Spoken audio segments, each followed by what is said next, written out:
Analisis Asesmen dipersembahkan oleh Vivi Rindra Herawati, Maindra Abhi Surya, Atu Arda Safira, Dili Cindy Hastuti, Umi Cabibah, Laviana O'Neil Malik. Modul yang dianalisis, modul seni rupa, kelas 5, fase C, capaian pembelajaran. Di akhir fase C, peserta didik mampu menuangkan pengalamannya secara visual sebagai ekspresi kreatif dengan rinci, ditandai penguasaan ruang dengan penggunaan garis horizon dalam karyanya. Diharapkan pada akhir fase ini, proses kreatif dan kegiatan apresiasi peserta didik telah mencerminkan penguasaan terhadap bahan, alat, dan prosedur yang mewakili perasaan dan empati peserta didik. Tujuan pembelajaran, peserta didik dapat menentukan prinsip pro seni rupa. Melalui pengamatan video pembelajaran, peserta didik dapat menentukan prinsip proporsi seni rupa dalam sebuah objek tumbuhan dengan tepat. C3. Melalui diskusi dan memperhatikan penjelasan guru tentang prinsip proporsi, peserta didik dapat menganalisis tujuan prinsip proporsi dalam sebuah objek tumbuhan. C4. Melalui kegiatan praktik menggambar tumbuhan dan memperhatikan penjelasan guru, peserta didik dapat menciptakan gambar objek tumbuhan dengan memperhatikan proporsi sesuai kreativitasnya dengan mandiri. C6.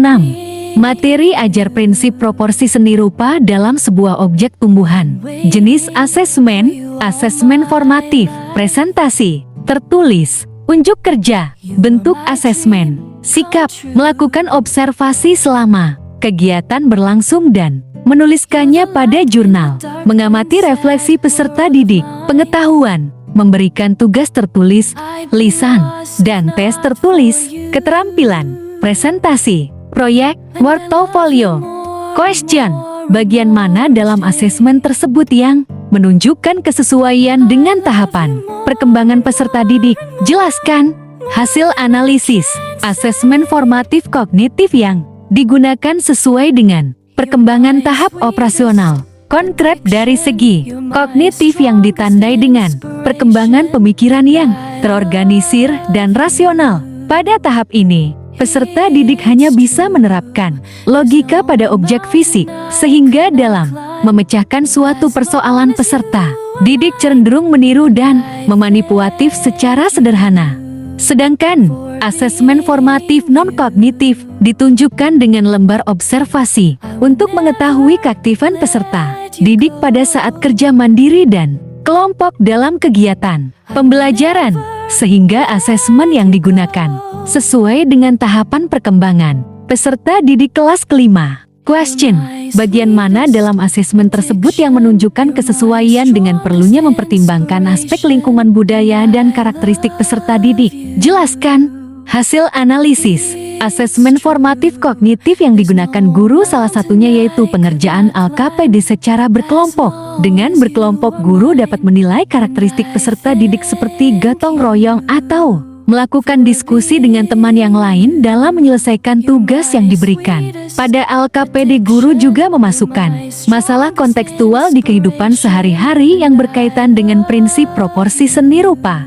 Sedangkan pada asesmen formatif non-kognitif, observasi yang digunakan guru juga memasukkan perilaku positif yang dilakukan peserta didik, seperti menjaga kebersihan kelas, mengatur buku dengan rapi, sehingga pada kegiatan-kegiatan tersebut menunjukkan kesesuaian dengan mempertimbangkan aspek lingkungan, budaya, dan karakteristik peserta didik.